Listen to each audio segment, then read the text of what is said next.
externally our lives were sick, but the work itself was shit. I am scared to get in the ring. It's just fake. I'm gonna fucking take that head on. Like, to be honest, we look back in it now and think, what the fuck? We changed a lot. Was there ever a moment that you considered giving it all up? Literally walking away from it all?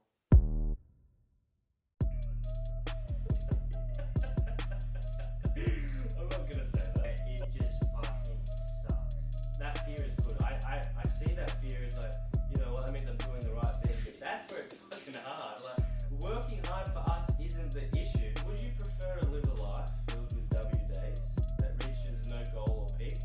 Or live a life filled with mundane but necessary days to build to amazing success/achievement? The reason that I like it so much is because it allows me to not think about everything else that constantly consumes my day. Welcome everybody back to the Unscripted podcast. We are finally back. I believe this is episode 5. And Sarge, let us know why we stopped first of all, and then why we're back, and what we're looking to do with the podcast. Well, something that we're very good at is having a million ideas and trying to do everything at once, and the podcast was In the mix of that? in the mix of that, and then when more of our millions of ideas started coming to action, some took a back seat, and the podcast was one of them. Wasn't really as necessary for what we've been trying to do. You know, we've had to kind of focus more on our actual business and like working opposed to doing this kind of stuff, which it's a double-edged sword because like it makes sense because it's, you know, sometimes you have to service what's in front of you opposed to doing everything, but at the same time this is the shit that we fucking want to grow, and this is what we want to do. This is where the fun is, and this is Absolutely. I mean, yeah, on that we basically stopped because we decided to focus on the business and Links Media and kind of give our own content, our personal stuff a bit of a backseat. So we decided that putting our time and effort towards that wasn't right for them.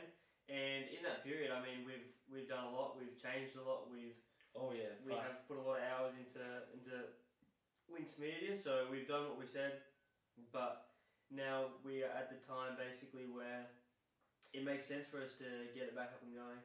Oh yeah, we're pretty well unrecognisable from the last time we jumped in here. We definitely had a lot different of an outlook with all this kind of stuff, and I guess just general business sense and how we're operating, what our days looked like, what our goals were, what we thought we were doing, what we knew we were doing.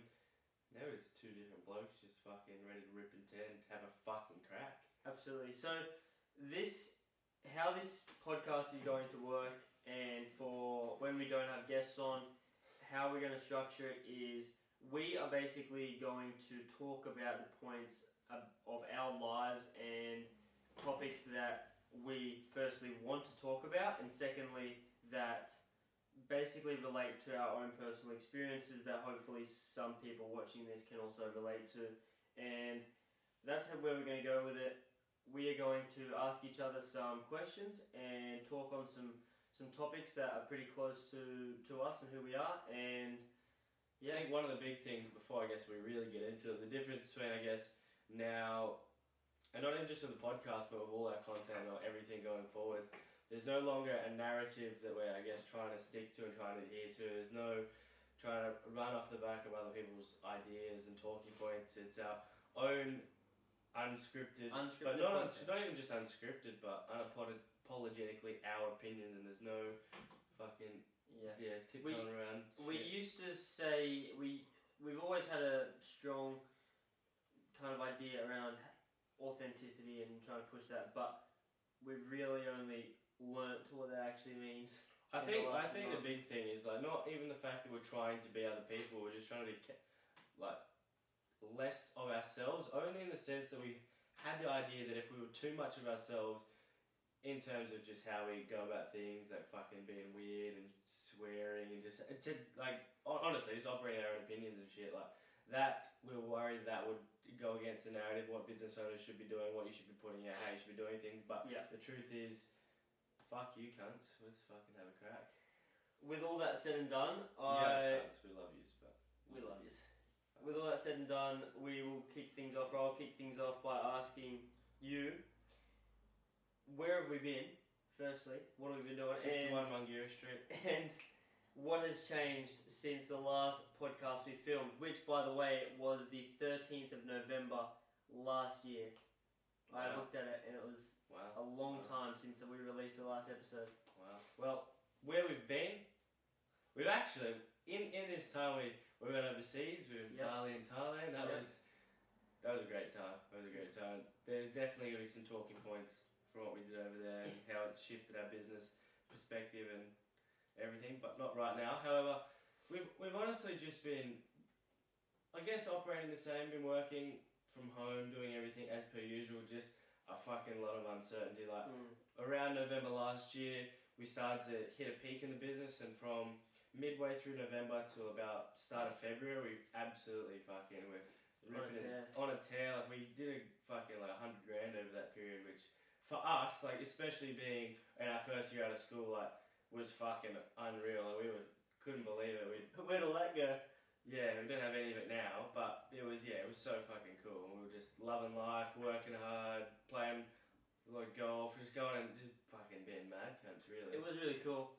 I mean, once again, we touched on it, but we changed a lot. Like, we absolutely... Our business from in November, we were working with high ticket sales. I don't know if we actually ever got into this on a podcast. I'm sure we will now and talk about it a lot. But we were working with high ticket sales and Nagic, for anybody that knows, and we were basically helping them because they just had no idea. And it was fruitful for a long time. We reaped the benefits of it, but we really quickly realised that it wasn't going to be a long-term thing. In short, basically we didn't know this in the beginning. We were kind of naive to what we're really taking on, but we just seen this great opportunity of all these people who needed exactly what we provide. Now, if you've been anywhere near a cell phone, a TV, computer, any source of internet over the last 6 months, you've seen one of those fuckwits on the internet saying, let me help you get financial freedom, skate 9 to 5, fuck the trade. All these wanks, that's who we were working for. And like, to be honest, we look back at it now and just think, what the fuck? These guys were digging for gold. We were selling shovels. That's how we were going about it. But now we went, or when we got out of that, the pyramid scheme fell apart. It's been a very long road of uncertainty, figuring out what we actually want to do. We dipped back into construction. We focused on online coaches for a long time, and we've kind of settled now where we are targeting gyms, and that's where we want our client base to be. That's a lot closer to who we are as people, as fitness and training is a big part of our lives. It's been great so far. We enjoy it a lot more than just working with people that we have no interest being around at all. Yeah, just to touch on that, I guess, briefly, like when we were working in the high ticket sales stuff, like, yes, we were making, for a short period of time, it was only about 3 to 5 months or whatever it wasn't that long, we were making some good money from it. But even through the points where we were making a lot of money, like externally our lives were sick. Like because we had money, we were able to go and do heaps of things. We were able to go on a fucking overseas holiday. We were having time of our lives, but the work itself was shit because the people we were working with are just fucking nutsacks, and we just weren't enjoying what we're doing. We weren't enjoying showing up and working, essentially, because it wasn't actually who we wanted to be as business owners. Like, we don't want to work with people who are fucking frauds and fake and go against everything that we preach and believe. So it was kind of a bit of like a conflict of values, and like we realised this, and but once we realised that, and coincidentally, as I said before, the pyramid scheme that we were kind of helping these guys hold up fell apart, and it all started when we got back from being overseas, and that leads into what he's saying now in our shift of industries. Absolutely. So, I mean, the business has changed a lot. We've changed a lot. We've grown. Our team's grown. So we have an employee.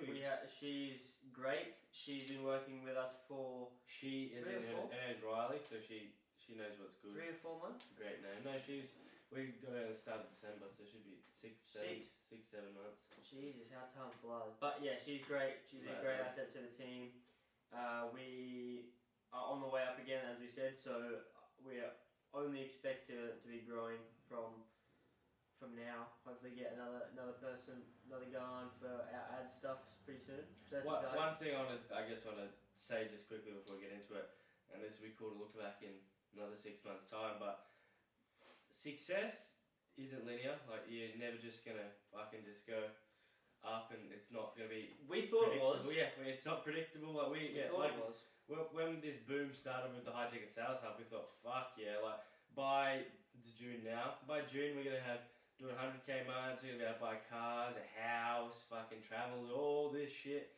And in the last couple of months, we've been periods where we've been fucking scraping through to buy groceries and just like gnarly stuff. And even when the next wave of success comes, I think we've got the expectation now that it can fall apart at any point in time. So you've got to respect success, and you have to respect what goes into it, and that it's earned every day. It's not something that you're obligated to have. So this is something I can guarantee that we'll touch on throughout the episodes of this podcast, but not so much focusing on the destination and really appreciating the journey as we've come to. That's something that we have come to realize a lot early on. If you have listened to any of our previous podcasts, we would have spoken about where we want to go and our goals and aspirations and all these destinations and everything. But something that we have learned in the time that we've been away is how important it is to really understand that not just the good stuff along the way and appreciating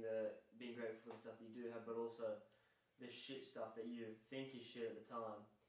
That all contributes to it, and you'll look back on it and you'll be very, very grateful that it happened. So that's right. Oh, I guess another thing that's happened, which at this last point of last podcast, which would have seemed such a foreign thing, and would have seemed so real. Some have a girlfriend now, which is yes.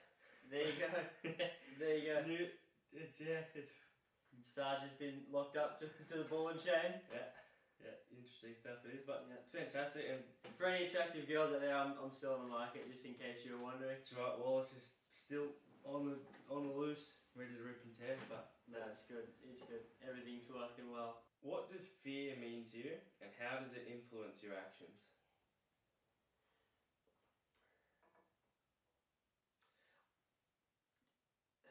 To answer this as honestly as I think that I can, I think that I would say that I do quite well at not letting fear dictate my actions too much, and I think that that would be one of my strengths. In saying that, though, I'm not going to say that I'm invincible and don't care about anything. And I think that what fear means to me is, I think a big part of fear for me is the unknown. Like the scary part of anything is the unknown. If you know that you are going to do something, even if it's bad, if you know what's going to happen to you, it's not that scary. Correct. The scary thing is not knowing what's coming. And to put this into my own experiences or our own experiences is like with the last 3-4 months after we got back from holidays, where it's like, okay, we're shifting away from this, where we've made all of our money from. Our clients' base has been stripped back a lot. We're doing just enough to kind of get by, and it's like, it's so scary. And there was a lot of fear around this. Is what's next? Like where are we going? Where are we heading? The not knowing the direction that we're heading in and not knowing what is coming is a really scary idea. And that's like, to put this into more general terms, people that are scared of the dark are not scared of being alone in the dark. They're scared of not being alone in the dark. Yeah. It's the idea of what's here that I don't know about. Yeah. So that to me is the scariest thing, and I think that would be the most relatable to me. But in terms of like holding myself back because I'm scared to do things, I think that I would say that I do pretty well, and like I obviously choose my actions and my hobbies and the things that I do on a reasonably consistent basis to the things that I'm not just comfortable with, but both enjoy doing and that fit my lifestyle. I don't potentially push too many boundaries, but I think that overall it's... I've got a question off the back of that then. Yeah. Do you think that, so from what you say, I'm interpreting it as in when fearful situations present themselves in your life, say you come across one, you are able to handle it well and you don't think it holds you back from pursuing whatever that thing is.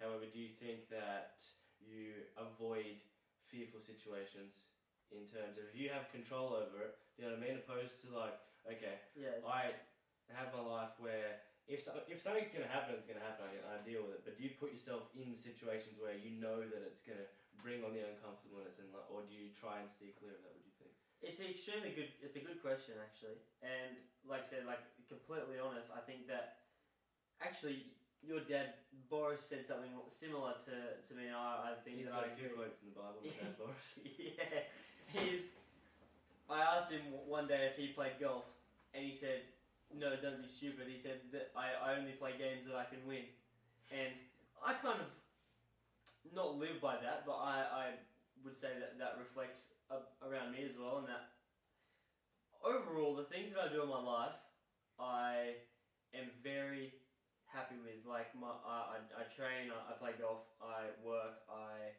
see the people that I'm the closest with, I like those kind of things are very fulfilling, or they fill most of my days or most of my cup, as people call it. And I think that outside of that, I don't put myself in too many situations that are super foreign, but I think that's mostly because my time is mostly taken up by the other things. But yeah, I may subconsciously avoid putting myself in those situations. What about yourself? I think fear is something that the reason I actually chose this question is because it's something that has become very apparent to me, and for a long time in my life, I think there's been like times where there's underlying fear behind a certain thing, and I think the avoidance is definitely the way I approach it. Like say, for example, the biggest example is starting to do Muay Thai like that. I'm very fearful every time I step in the ring with anyone who's much better than me, because it's funny, it's not the unknown. I know what's about to happen. And that's just, in a sense, when you know something's, I don't know, it kind of goes against what you just said, but like, when you know something's going to happen and it's not a cool result, like you're about to get fucked up in sparring, like it's scary. Like when you're getting in the ring, and it's not like when you're playing footy or you're in the gym and like it's hard and it's you against you to do your best. Like it is you against you, but it's you against them in a fucking fight for survival. Like fighting isn't a game. Fighting is a means of survival. Like people die in the ring. Like it's no fucking joke. And like I'll be completely honest, it's struck me with much fear. Like many times I've been scared to get in the rings. And like a big thing that I've kind of taken away from that is I'm gonna fucking take that head on. Like that fear is good. I see that fear as like, you know what, that means I'm doing the right thing, and I think that if you're not scared of things in your life, you're not doing the right things. I'm not saying that in terms of what your life is about or whatnot, but I think when you're scared of things, it means you're on the right path, because that means things are big enough and they are important enough, and you're pursuing something that makes you uncomfortable enough for it to have a meaning and for it to have purpose. So I think fear is a really good thing, and I think that it should be taken head on, opposed to being avoided. And like to go further into this, like 3 weeks from today, I've got my first fight. And like I was just about to bring that up. That's as a reflection of what you're saying. You've, after not doing Muay Thai for too long, you've put your hand up to jump in and have a crack. So firstly, well done. And I don't know if this podcast will be out. It should be before you jump in, but otherwise I hope you get bashed. Yeah, and like I'm happy to say this. I'm happy to say this on the record before my fight. Like this goes against. I would actually I'd like any young man or any headstrong man or any man with an ego or anything of that sort to listen to this message. You don't have to take it on board. It's however you want to perceive it, but. I would be pleased. I am scared to get in the ring in 3 weeks' time. Like, no doubt. Like this guy that I'm going to fight against, he's not training to get better, he's training to fucking hurt me and training to kill me. So yeah, 100% I'm scared, but that fear is ultimately why I'm getting in the ring. I'm gonna fucking use that fear to go and just fucking leave it all on the table. It's something that I cannot wait. I think fear is a good thing. Embrace it. Don't think that being scared of things makes you less of a man. It only makes you less of a man if you go in the opposite direction. But if you take it on, that's what being a man's all about. So go and be scared, motherfuckers. I like it. Was there ever a moment that you considered giving it all up? Literally walking away from it all? The answer is no. Like there's no. Like there's never been a moment. There never will be a moment like that. Absolutely not. However, there are moments where that feels like the best option. And like in terms of do I want to give it up? Fucking oath. And there's been plenty of times recently. And not even just like moments, but periods of time, like fucking 2-3 months at a time, where it's just like, we've just been fucking beating ourselves up here, like going in, day out, trying to work hard to what seems like nothing, and it's just like, it's so, I don't know, demoralizing, no, that's probably not the word, but there's a word around there, it's fucking, it's hard. When you go in every single day, you're giving your best, you're trying to dig yourself out of a hole, and all you're doing is digging yourself deeper. Like it's shit. Like it makes you feel like you're fucking wasting your time. You're not doing the right things, and in a sense, kind of feel like you're failing because, like, when you pride yourself on being successful and doing things and progressing, and when you're not and you don't know how to stop that, the worst part isn't that you're not progressing, but it's not progressing and then not knowing how to change that. Like, at least if you know how to change what's going wrong, you can do something bad, but when you don't even know what to do about it, like it's very hard to deal with. But in terms of would I ever give up or have I ever thought about it, no. It fucking not over until I win. Like, it's both of our standpoints on it, but more often than not, it feels like it'd be nice to quit and go work a fucking job. But absolutely. And like, I mean, something that I've adopted and has become much more prevalent in my life, or that I think about, is maybe as a coping mechanism, whatever you want to call it, but just putting one foot in front of the other. And I think that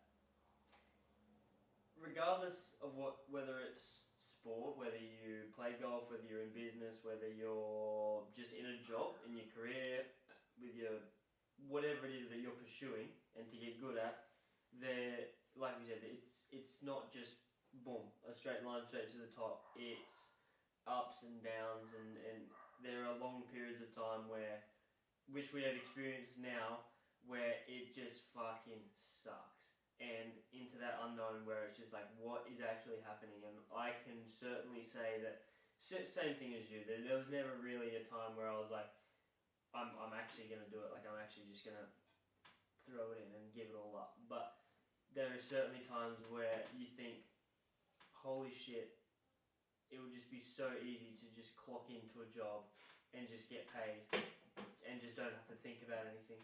And it's just like, you're sitting on your couch or at your desk, and it's like where do we go from here? And like, you got to try and, whilst figuring out how to get enough invoices to pay the bills to be able to keep going, you've also got to think about, okay, once that's covered, how do we actually get out of the stage where it's only paying the bills? What's next that's going to actually allow us to get out of this? And thankfully,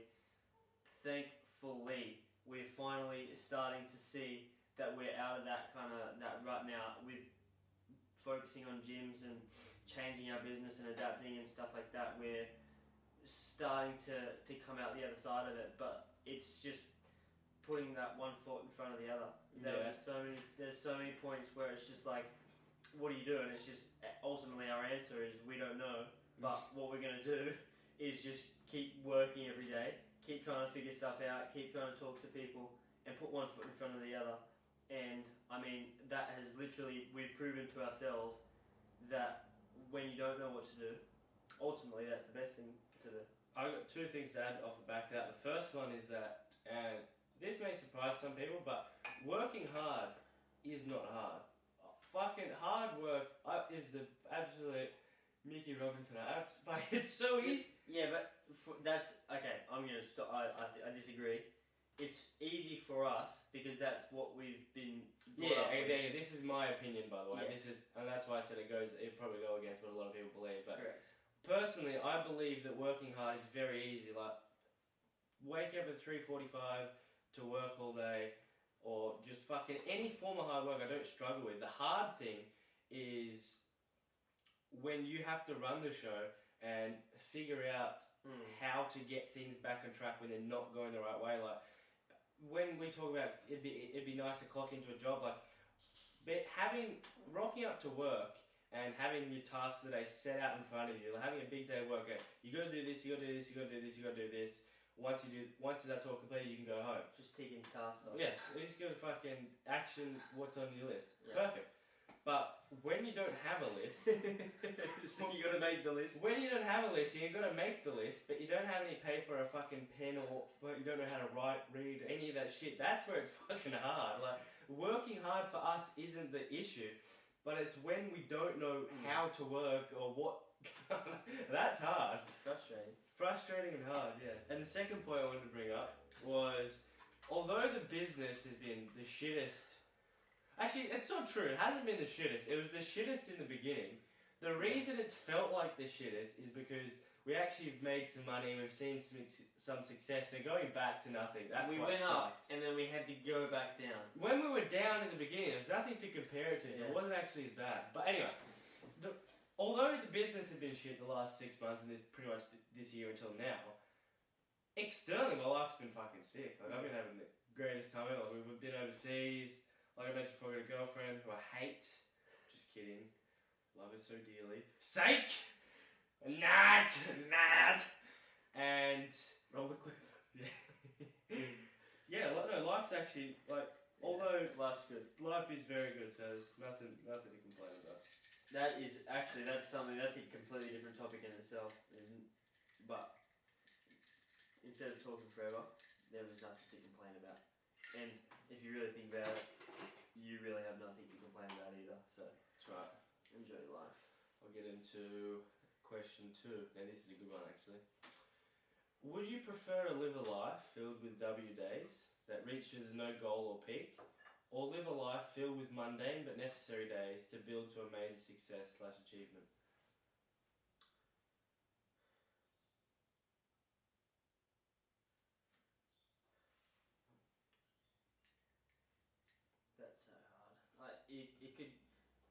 It depends on.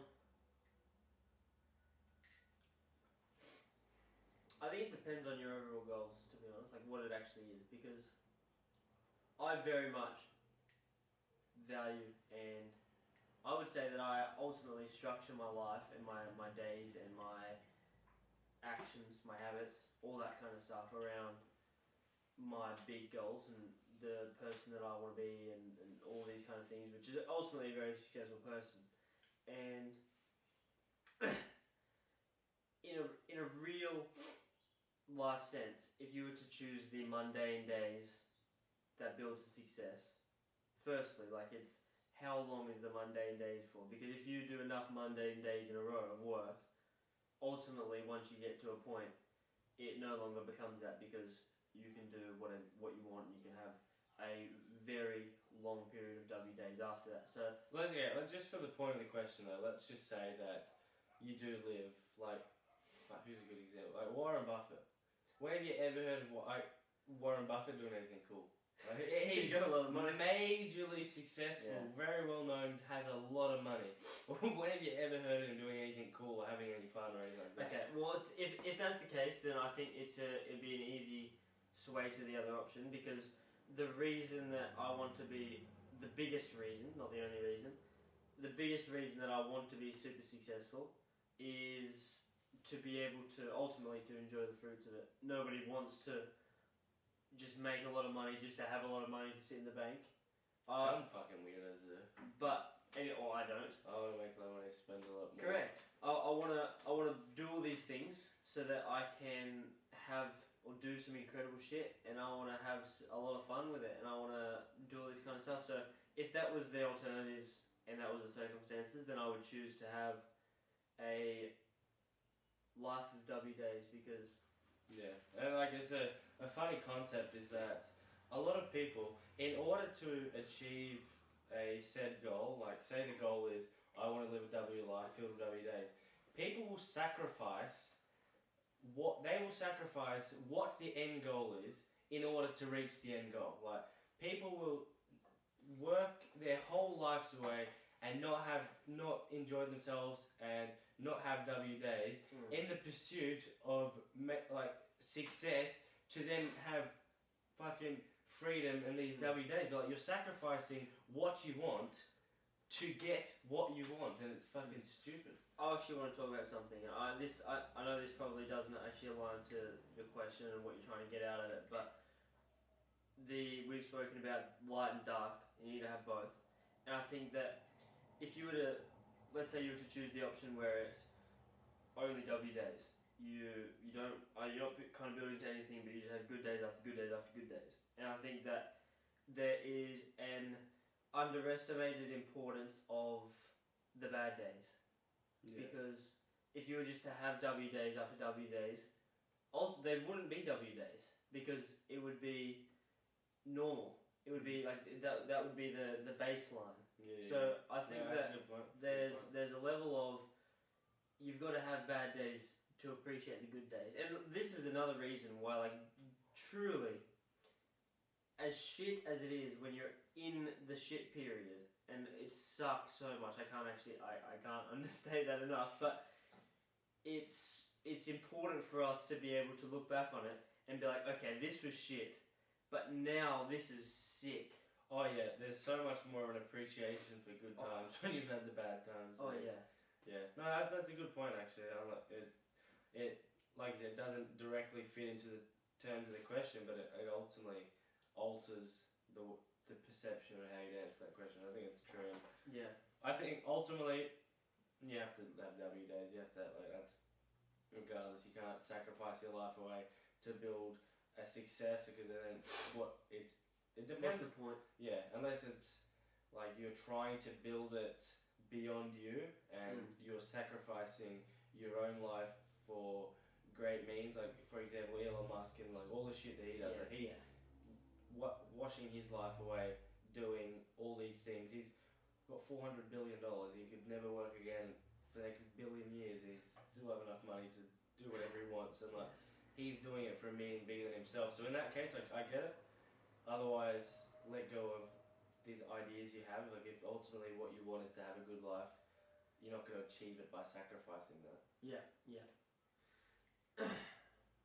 I have a question, and I'm going to follow it up with another question once you've answered it. But do you think most people actually want to succeed, or do they just like the idea of looking like they're trying?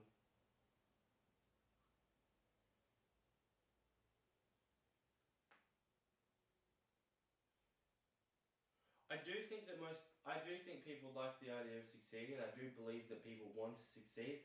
However, I don't think that want outweighs the discipline and the commitment that is required to get to that success. And I think that to a certain degree, people want to succeed. They want to be successful. However, for most, what they want more is to not do the things to become successful, i.e. hard work and being committed and disciplined for so long. So I do believe that people do want it. However, I think their want to not do those things to get it ultimately outweigh it, hence they don't actually achieve it. But I do also think that there are some people, in your case, that when you, as you're asking, want to have it look like they're trying. But I do think for the most part people do want it, they're just not willing to do what's required to get it. Interesting. Like, I think I would agree. I think, like, overall, who doesn't want to be successful? Yeah, really? Like, I do believe people want to be successful. It just comes down to how bad you really want it. I think that people can... Yeah, it's an interesting question. A good one, actually. Like, even a couple of weeks ago, me and Reese were in Brisbane, and we on our way to the cast, so I was clocking in for work, and we come across these geezers, and we stopped having a conversation with them, and I was talking to this one guy, he's saying, oh, like, what do you do? I like tell him, I was like, oh yeah, I do this. He goes, oh yeah, I'm an entrepreneur too, I do this, I want to do this, I want to do that, and he's just like going about all these things, and like, oh yeah, me and you are the same. It kind of made me, he was a cool bloke, but like, it made me giggle, because like, you're not defined by what you want, and you're not defined by your goals. You're defined by your actions toward those goals and the things that you do to actually achieve what you're talking about. And like, from this guy's perspective, he wants to be successful 100%. Like, he wants to do this, he wants to do that. And like, I don't know him enough to actually speak on it, but I think for the majority, they're just like this guy. Yeah, I'm doing this, I want to do that. But it actually comes down to what you're really doing to get there.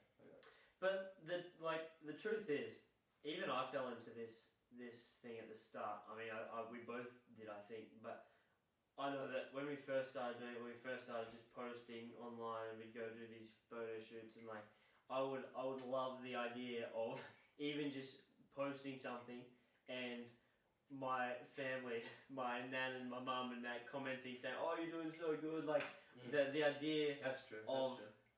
Being successful because it looks like I'm trying, I'm giving it a crack. Yeah.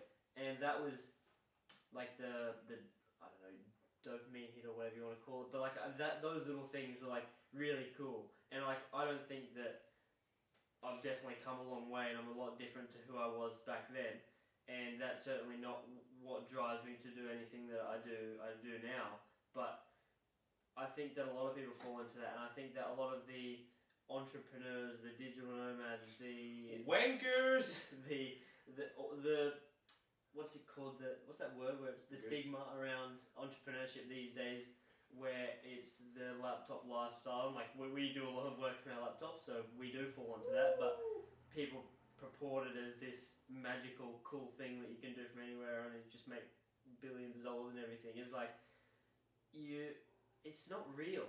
For the most part, it's not real. Like, it's not all sunshine and rainbows. Correct. And like, I'm gonna follow off the back of what you're saying right now. You remember when Chris Williamson said, I can't remember exactly what it was called, but it was around productivity. Like, sometimes you just productivity purgatory. No, that's a different thing. That's also another good thing though. Where you do things just for the sake of getting shit done, and like it's just doing mundane tasks at volume that don't actually really attribute to much for the purpose of saying, I've done all this work, I've worked hard, working hard means I'm going to be successful, and like that feeds into, I guess, what you're saying. Like, it is a very true factor. Like, a lot of people will do shit for the sake of it, and in what we said, like, so it looks like you're giving it a crack, and it looks like you're doing all the things to become successful, but it's not about doing shit at volume, it's about doing things in the right direction to get you to being successful. Like, spending 10 hours doing tasks that are ultimately meaningless are not going to get you to where you want to be, like doing 1 hour of a meaningful task. Even though, fuck, I've worked hard, I've done 10 hours, well, yeah, you fucking run in circles, you nut ballsack. And once again, we're saying this because we've fucking 50 hours. Fucking, so many hours. This was us. So many fucking It's not just taking the piss out of everybody else. This is we were these people as well. So and like, I think the biggest thing as well, like, you've got to kind of step back and kind of just admit your own faults and your own fucking stupidities. Because like, in the beginning, it's so funny to look back. Like, we were trying to perceive ourselves as fucking these big businessmen who fucking just knew it all. Like, we still have no. We could have the next 4 or 5 podcast episodes taking the piss out of ourselves from. The last year or so. Like, sometimes you need to really just like take an outside view on things, and really let go of your pride and let go of what you want to be, and just accept who you are in that moment. Like, we aren't the final versions of who we want to be yet. We are both, I believe, already who we want to be. We're just not the final form of that. And sometimes I think too many people try and either project that they are that final form, or they try and project that they're someone else completely.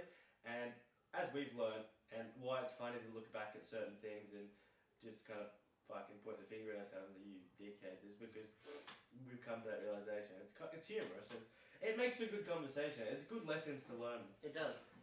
On top of this, get back on track a little bit, is the follow-up to that question, which is, do you think in 10 years people will look back at this era and regret how fake they were online? I would hope so.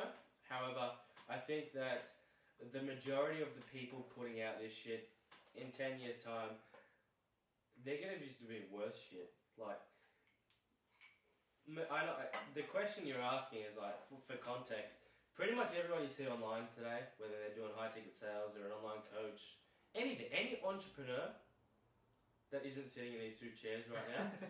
And like, in a sense, we kind of, like, I don't want to, like I was saying before, like, you got to look back at what you did in the past. And like, I'm accepting, like, in the past, we've done shit that isn't 100% aligned to what it should have been. Like, we were trying to be someone that we weren't.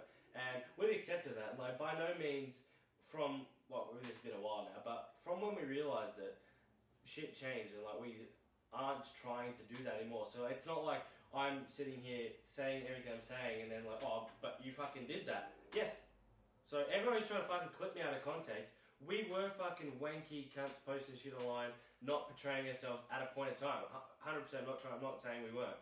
However, we realised that. We realised that's not who we are. We've got better values and morals than that, and that's not what we're going to do. So do you think that the people that do put out this stuff, do you think that they're knowingly doing bad things, or like, do you think they're knowingly being fake and putting out fake content, or do you think that they think that they're doing the right thing and have good intentions behind it, and it's just comes across as wrong? I think there's obviously two sides to that, and the first one is the people who are doing what we were doing, and that's when you're putting out the right messages, and like you're ultimately trying to spread something positive and trying to do something positive. However, you're not the right person to spread that message, and you're acting as if you're more qualified than what you are. Like, for example, all the stuff that I refer to that we used to put out, it was never to try and fucking sell anyone any opportunities. Like, we've never put out a false narrative to try and make money or try and better our financial position or hurt someone. It was about trying to replicate people that we looked up to. And the only issue with that is that we're not in the same position to give out that message. Like, we can't put out an Alex Hormozi message and have it it's not going to have the same values if Alex Hormozi, who's actually done all that stuff.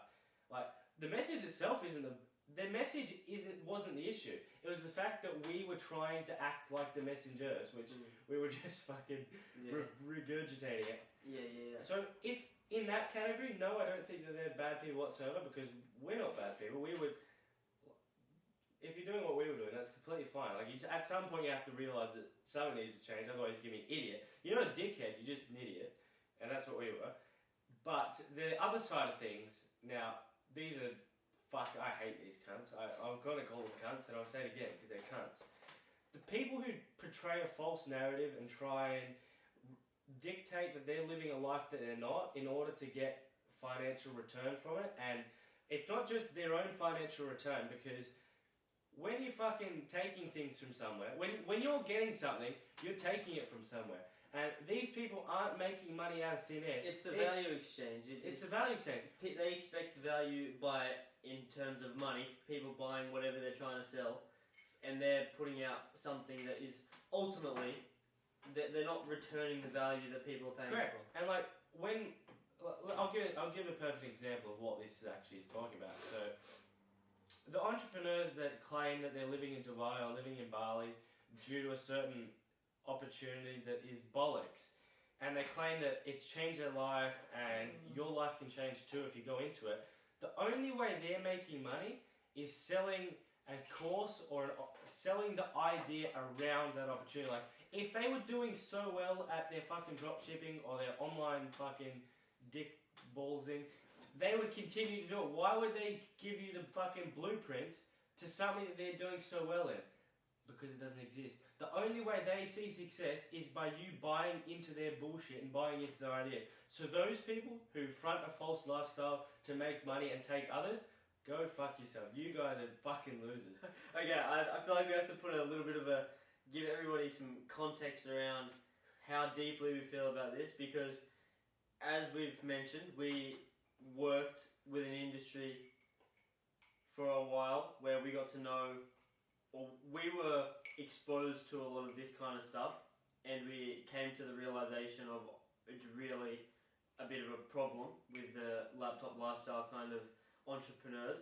So for everybody that's wondering why there's some strong feelings behind this topic, that is a very biased feelings towards this because of our experiences with it.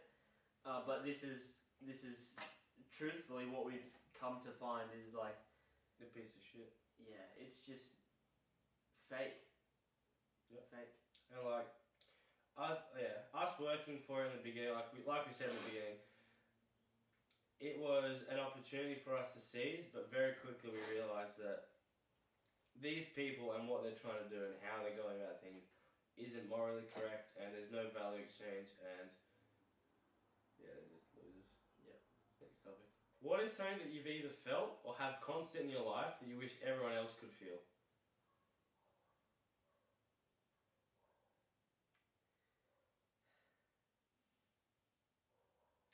Two things, I think. Actually, there's two people and one thing that I can think of. The one thing is the feeling of having a clear conscience. I think that that is so, we don't even really think about it that much, but we've had conversations around it, around how much less stress that you have about your life and how much easier it is to go about what you actually want to go about when you have a clear conscience. And what this means is, if you go day by day, and this can be interpreted in so many different concepts, but if you can go through your day to day knowing that you are acting with good intentions and you are doing the things that are going to get you closer to your goal, you're not doing bad by anybody particularly, you can literally go to sleep with a clear conscience. You can think, I have done nothing wrong, and it's such a at ease feeling when you have something that's playing on your mind or a chip on your shoulder. There are so many things that are playing on your mind, whether you're thinking about it directly or whether it's just playing in the background, and I think that affects what you do so much more than people realizes. So that's one thing, is having, and you can do this by the way, if you don't have a clear conscience right now, from this moment forward, if you act with good intent and you figure out what your goals are and the things you need to do and you commit to that and you do good things day by day. I say this, and this is something that I talk about all the time, is do good things and good things will happen. Is if you just do good things consistently across the aspects of your life on a long enough time frame, good things are going to happen to you. And I think that is kind of what I would want people to feel. I think that is incredible, not having to stress about, fuck, this is going to come bite me in the ass because I keep, I do wrong by people, or I don't, stay true to myself, all of these kind of things. And the two people that I wish everybody would have in their life is, number one, somebody like our relationship, where we push each other in every aspect of our life. We somehow spend every single day of our lives together and don't get sick of each other. It's like there's no reason or need to lie or hide or do anything like that from one another. It's just like, ultimately, if you had a vagina, it would just be the most perfect relationship in the world. Yeah. If you had an arsehole, it'd be same. Yeah. But that is one, and the second relationship or the second person is someone. How do I put this without where people can understand it? Where like a really good mentor. I think that somebody that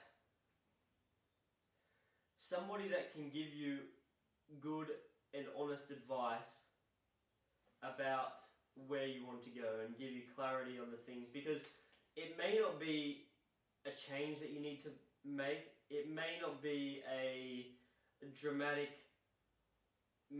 a problem that you need to fix. It may just be as simple as saying you're on the right track, keep going. And with what you're saying, don't confuse this with your parents. Now, the reason I say that is because ultimately, your parents want what's best for you. They're always going to be your biggest supporters. Yeah. And it sounds very similar to what he's saying. However, the difference is, what he's referring to is someone who's actually done what you're trying to do and has the same desire for your success like your parents do. Because when it comes from someone who's done it, a mentor like he's talking about, when the conviction that they give you, when they're, even like you said, if it's just like you're on the right track, knowing that they've done it, and when they want you to succeed just as bad as your parents do, it's a completely different ballgame. It's fucking brilliant stuff. And I think that, like, fucking, as you said, I love my parents, you love your parents. Right. We have been very blessed to have good parents, but this, I don't know, it's so difficult, but your parents are never I think good. it's, yeah, correct, they're unconditionally going to love you and support you. Yeah. But I think that it's very rare to find somebody like, I suppose, that we have, and I think that it's rare to find someone like Dan Wilmot. There you go. But yeah, and the reason it's rare to find you. The reason it's rare to find people like that is because ultimately Alex Moses said this in the podcast recently. I was listening to recently, and it was, people will support you until you start doing better than them at the game that they're playing. Now, the reason why it's so good having a mentor like Dan is because he wants success for us so badly and is willing to help us and go above and beyond. And we're playing the same fucking game, and he only has good intentions, and like, yeah, he's a good cunt. He's a good guy. Yeah, cheers to Dan. What's one thing that you want people to feel? It's the one that you said. It doesn't have to be a brotherhood. It can be a fucking sisterhood. It can be any relationship in your life, whether it's you've got it with your parent, you've got it with your sibling, your best friend, whoever, your partner, whoever it is. Like, if you have one person in your life that is just like ride or die, like, right, it's that, like, people throw that shit around loosely, but like, I literally mean ride or die. Like, I'll put this in context, right? Like, for example, I know that if it came to it, if there was a scenario where it was me and Wallace backed up against a fucking wall, on the top of the mountain, and there was an army of 100,000 coming towards us, there would be fucking swords risen to the fucking sky, and it'd be a two-man army taking on everything. So I think you need to find someone that you have 100% belief and the known that you're either going to fucking die together or you're going to win together. There's no in between. I think if you don't have that, you need it, because you get, it's unbeatable. It's the best thing that's on the planet. 100%. And the only reason that what we're doing right now, the reason that we're sitting in front of a camera, the reason that we're talking about this on a podcast, the reason that we still have a business that is still alive after a year and a half is because we were doing it together. If we had tried to do this by ourselves, it would be, not only would we not have progressed, experienced the things we have, but it's so incredibly difficult. Honestly, it makes me have so much respect for the people that do it by themselves and start a business by themselves, because I know that if I was to try and do what we've done by myself, I can't even fathom it. Like, going through the shit parts and the lows is so hard, and like, it's one of our biggest strengths is being able to laugh through the shit moments, and like, that's what it's probably one of your greatest contributions to my life and my personality, is being able to help me go, or just look at the positive side of things and be like, fuck, this is absolutely shit, and we would just start laughing about it, and it's not that bad. Absolutely. Like, literally, there's been many times, like the one in specific, and this is so good. Now, every time this happens, like, even last week you called me, and it was a shit situation that was happening, and I could hear in your voice you were just having a fucking shit day, everything was falling apart, and then it just started fucking making jokes about situations that fucking laugh or what else can't, you know, fucking not gonna die, fuck, who cares? Like, once it's happened, it's happened. Like, there was a time in specific, actually, that we were losing clients quite rapidly, and we're driving somewhere. We put up some traffic lights, and we got a message from another client like, oh, we're leaving too, because it's kind of community kind of fucking idiots. And we were just like, objectively, it's like, what the fuck? Like, what's going on? We're making no money. We've just spent all our money overseas. We're losing clients. This sucks. And everybody just like looked at each other and just started laughing, because like, it's like, how can this get any worse? You can't. It became humorous. I put on a fucking song, windows down, we just started fucking singing, just being in the greatest mood ever, and just like, it's just a testament to the two-man army. You just gotta smile through things. Like, actually, another good one, like this isn't even directly related to us, but this is something that I found quite cool recently. So, about a couple of days ago, actually, my girlfriend got a speeding ticket, and I asked her, like, couple of hours after having, like, so like, how are you actually feeling? Like, how's it all going? Like, are you upset or whatever? And she's like, well, initially I was, it got me down, but so she was actually on the way to my house, and me and Wallace were here, and initially I was quite upset, but as soon as I walked in the door, like, both of you just started fucking taking the piss out of me and started making the situation funny. So like, honestly, I don't really care anymore. Like, I can't do anything about it, and like, that's what we do to each other. And it's like, whenever something bad happens, it's like who cares? Just do what you can, laugh while you're doing it. It'll fix itself. Absolutely. But for everybody like that is get somebody that you can go to battle with. Get somebody that you can trust with your life, literally, and you can have good times with. I don't understand, actually. I haven't actually done the research or figured out what it actually is that makes us be able to hang out all the time and not get over each other, because I feel like for every other relationship, everybody gets over each other. But I don't know how, but somehow we spend every day together. Well, it's hard to like stop liking someone when you never liked them in the first place. That's enough blowing smoke up each other's ass. Yeah, fuck. Let's get on with the show. Yeah. Next on the agenda. Faggot. This is more so kind of a topic for us to talk about as opposed to a question. I had a bit of a realisation the other day when I was out on the golf course, and we spoke to old mate in the sauna about it last night, and it's that the reason that I think I like golf so much, other than just being a great game, is it allows me to not think about anything other than golf. I'm on the golf course, my phone's away, all I'm doing is focused on hitting the next shot and playing around. And I think that the reason that I like it so much is because it allows me to not think about everything else that constantly consumes my day. I'm always, my head's in business, I'm always thinking about what's going on with Links Media, or what's happening with this person in my life, or you know, us, or everything like that. And it's just so much of the same thing all the time. Mm-hmm. And I think that something that I've kind of come to realise is the importance of having something in your life, and it's different for everybody. Like for you, you've taken Muay Thai a little bit seriously over the last few months, and I would say that's probably a similar kind of thing for you. But whatever it is, something where you can kind of switch off and helps you switch off, because it's not easy. Like we've learned this ourselves as well. Trying to switch off is, for us for a long time, was hard, and it still is to a degree. But having that thing or activity or hobby or whatever it is, where you can just be in that for that little period of time, I think it's really, really valuable. Yeah, I 100% agree. And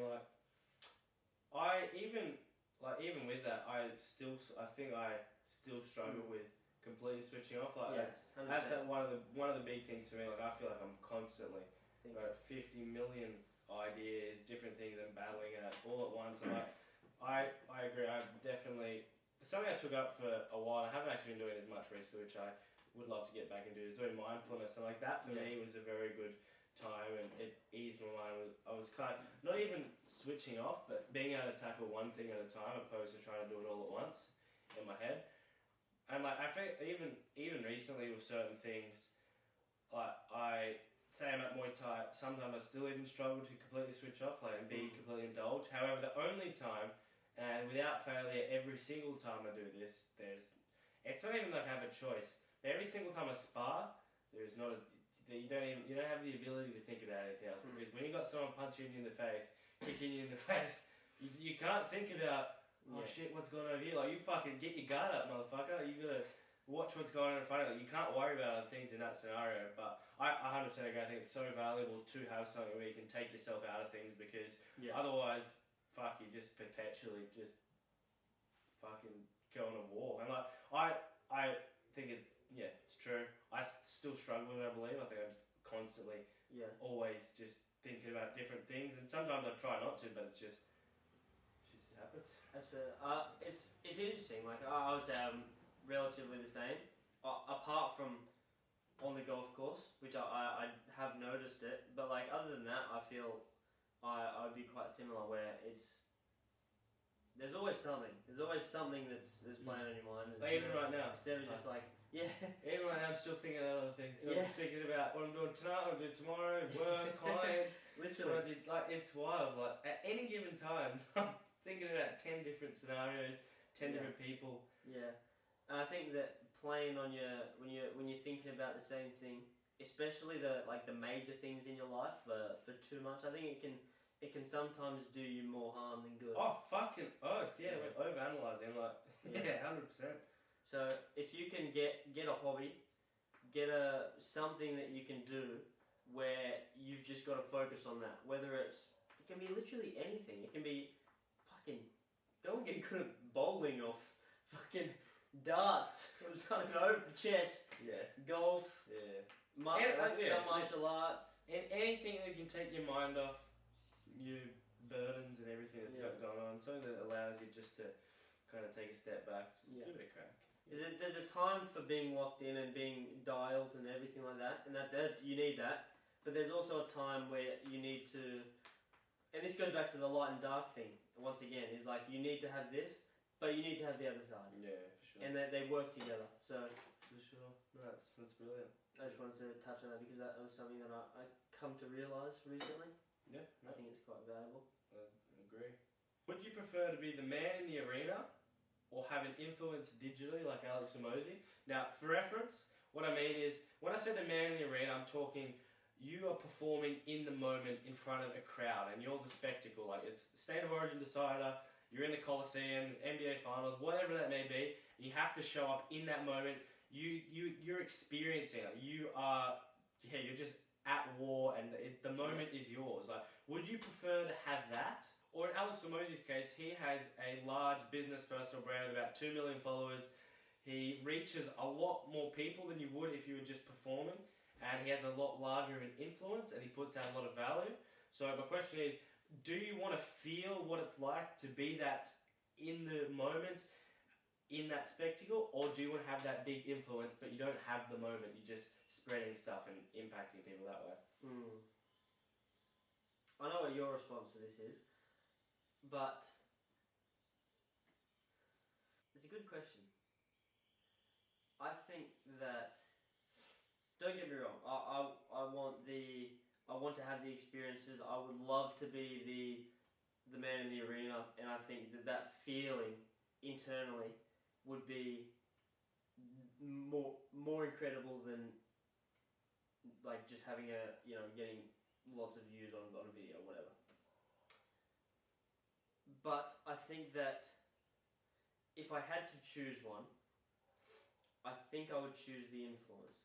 The reason I would choose the influence is because if you can have a platform, and if you're given a platform where you can share your values and beliefs, and you believe, first of all, that you have a good message and good values to share with people, then I think that you can use that influence for a greater good than a feeling yourself. And I think that although you don't get that in the moment feeling like you do in the arena, which would feel great, but I think that there's a greater fulfillment to be able to influence and impact other people's lives by putting your messages and your experiences out there. And I think that it's very difficult because if I had to ultimately, in the case of the scenario, if I had to sacrifice everything and all the experiences and stuff, but that's what makes you have the messages and the values, right? So I think that overall I would choose the influence because I would think that that's the right decision to be able to impact and influence and have a positive impact on other people. Yeah, that's valid. In my opinion, like this may be perceived as selfish. I don't give a fuck really. Yeah. I undoubtedly would want to be the man in the arena, and like that's for me. I think that's the peak of life, and I think that's where, for myself, in like the small scenarios I've done up until now, just playing footy. Like obviously never played in a state or in decider or anything like that. And like this fight I've got in a couple of weeks, it's still very small scale compared to what it can be, but for me that's just like the ultimate peak of living. Like when you're in that moment, like it is you against the world, and like you are put on the stage and you get to showcase everything that's gone up until then, like all the hard work you've done and everything. It's like you're given a platform and it's time to fucking show up, and like for me that's just like that's fucking sick. And like I completely agree with what you're saying, and I think it's very valuable to be able to reach a lot of people with a valuable message. I think in my opinion, you can have the greatest message ever, and majority of people either don't give a fuck or they're undeserving and they're not going to actually do anything about it. So in that case, I'd fuck everyone else, give him a stage, or go to war. But for example, Alex Hormozi was... He's a great, yeah. He's great. Like, if you are somebody like him he has had a direct impact on, us and how we view things. I agree. Like, we're one of millions, or maybe not millions, but hundreds of thousands or thousands, whatever you want to say, he's had a direct impact on what they do in their life, or maybe improve their business, or done something by the influence that he has. And like, we have been able to experience that. Being able to do that on a large scale for other people. I do believe being the man in the arena also has that effect on others though. Like for example, Michael Jordan.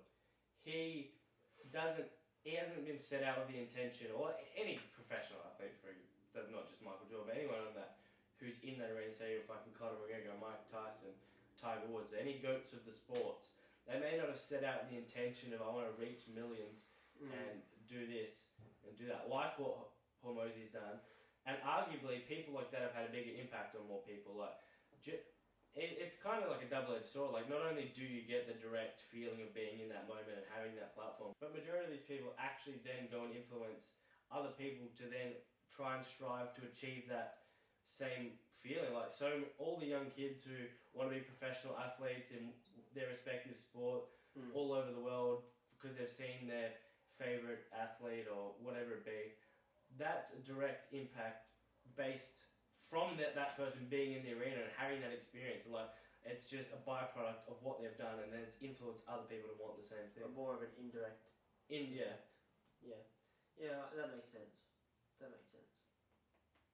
Well, there's no right or wrong answer. Correct. Yeah, there's no right or wrong in life unless you're negatively impacting someone's life. Like, if there is a decision that is up to you to make, and either outcome only has effect on your life in the sense that one decision isn't going to fuck other people over opposed to helping other people. Like, there is no right or wrong decision.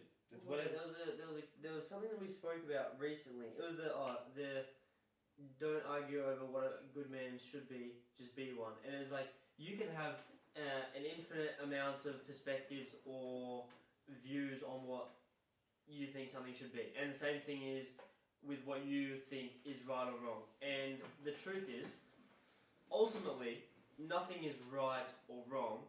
It's only what you interpret and view as what is right. Okay, now there are extreme examples of this, which I don't need to touch on, which are obvious, but like,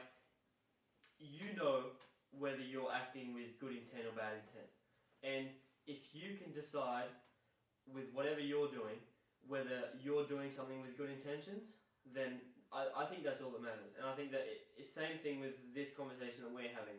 There's no right or wrong answers. It depends on your opinion on what you want to go to and all of this kind of stuff. Every topic we've spoken on is the same. And it just comes down to you are your own person. You have your own intellect. You can think about things however you want to think about them. And it's ultimately, it's up to you. Like we said, there's no laws saying this is correct, this is not correct about the things that we're speaking about anyway. It's just down to correct. It's down to what you truly believe, is right based on your experiences and your values and your outlooks. It's true. And also with that, there's no right or wrong way to end a podcast. And with that being said, we've been speaking for a long time. And we have been. We'll touch on more topics in the future. We won't answer all of. We had a lot more questions down, but it'll fucking be till tomorrow. It's good to be back. It's good to be back filming. It's good to be back talking about these things. We are going to try and pump one of these out over every fortnight-ish, and yeah, we're gonna talk about. Well, the goal of it is for us to put out authentic content around who we are, around what we believe in, around the things that we're doing. We're going to speak on, just some beliefs, some experiences, some interesting questions and topics, conversations that we have, and just other things that are popping up in our lives and our journey around everything. So I hope that you've enjoyed, and I hope that you can take something from this as always. And more so. Over and out. But we'll be back soon.